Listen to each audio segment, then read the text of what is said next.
Howdy folks, welcome to Bullish On Farming. Today's June 27th and just checking in on the herd. We've had them here in the hen field slash pig field. In a previous video I talked about our layer setup, and I've now merged the two groups. So I think when we bring the broilers to pasture, I'll do a video talking about them. Wanted to talk about the cows today and how the cattle are doing. So regrouping back at this field, it's where we first started grazing. May 1st through till the 17th, we rotated into the spring flush out and bought ourselves 17 days in this 5-acre field or so.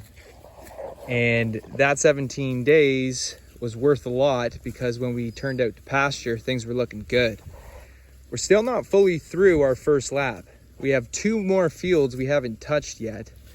And I'm thinking of starting to enter more of a strip graze, because with the amount of rest days we have ahead of us, I think that by the time we get through our second lap, after tightening things up, we're going to be preparing for stockpiling, meaning that we're going to be leaving fields in July and August that we'll anticipate to regrow by fall winter. And graze into the winter months as much as we can as weather allows it. Previously we've done bale grazing and that works great, but most of that bale grazing was done on fields that were already grazed, and so the hay was the main source of feed for the cows. What we're looking to do now is stockpile fields, and if they do need hay, it's only a supplementation, not their primary source of feed. And so we get really cold winter months here. The past couple years have been quite mild. But anyways, we'll have bales in the barn, but we're really going to be planning on grazing into the winter months. We'll see. Weather's been great so far. It's been a wet June. It's been a hot June. Things have cooled down a bit. But, you know, I see moisture on the radar for the next 7 to 10 days. And heading into July, that's a good thing. So if we're starting to tighten things down with the proper amount of rest days, you know, I would love to get 80 to 90 days rest before we enter our third lap. Reset those fields, let the warm seasons fully express themselves, and have the cool seasons to come through to give a nice full pasture by fall. And we'll see.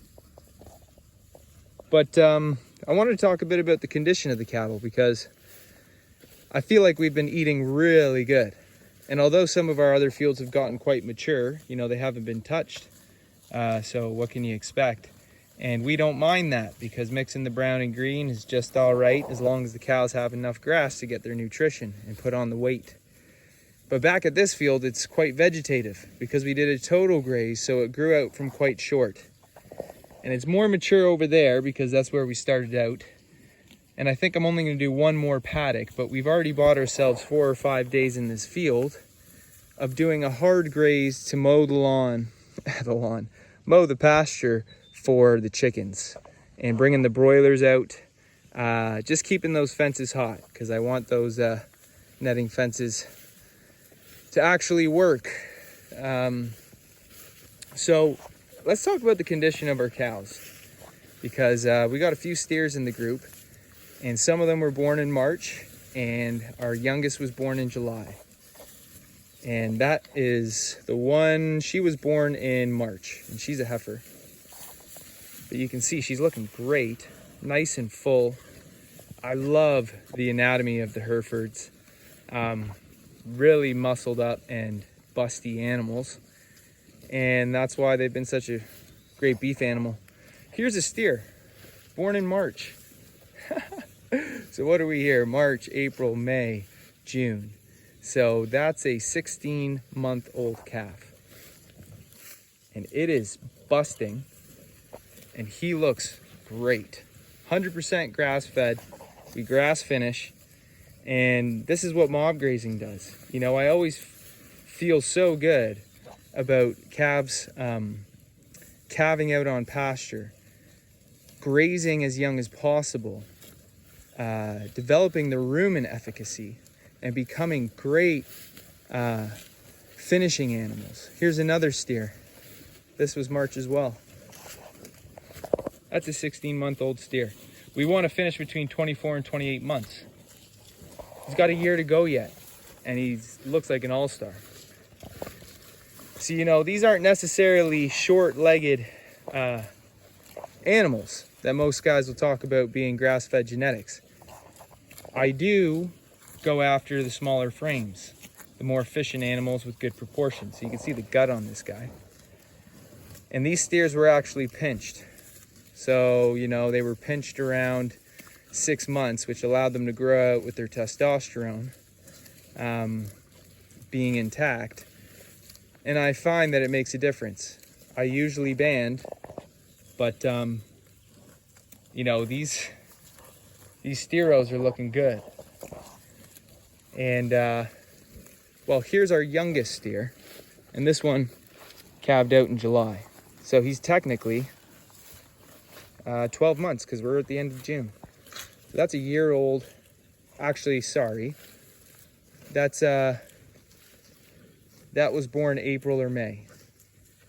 And so, yeah, that's more of a 14 to 15 month old steer.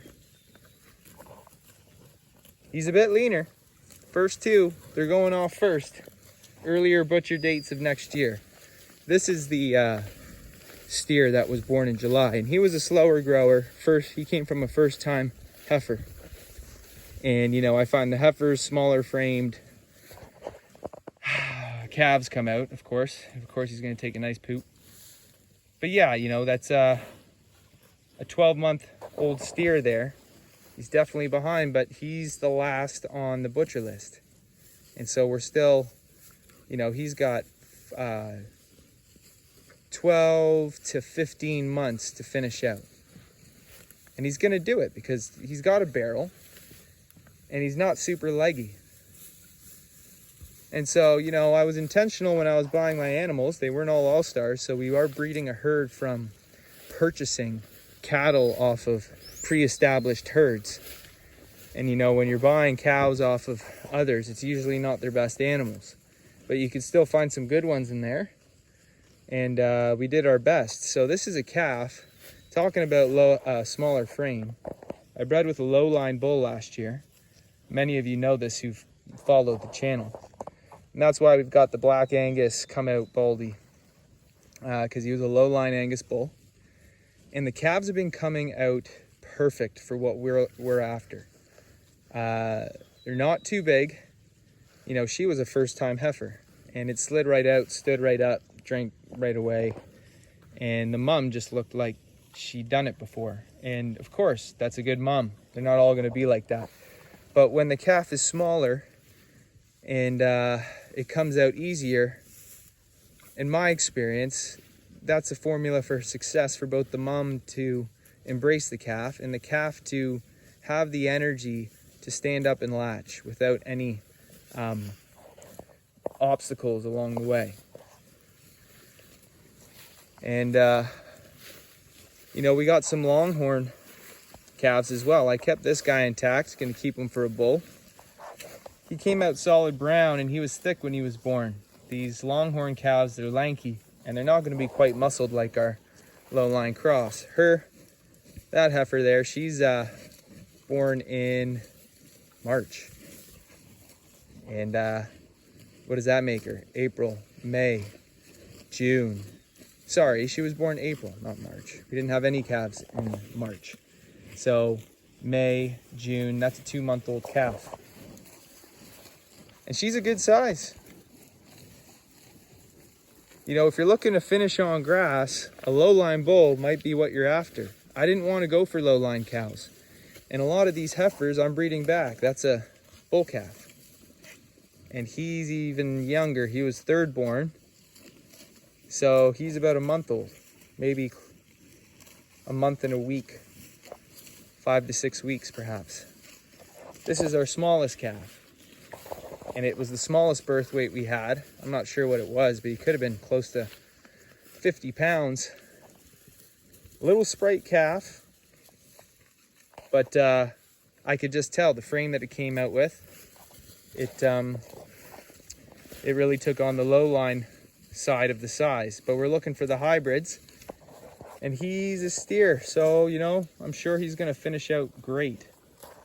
Keeping the low-line cross heifers to breed back are going to be our more efficient breeding stock.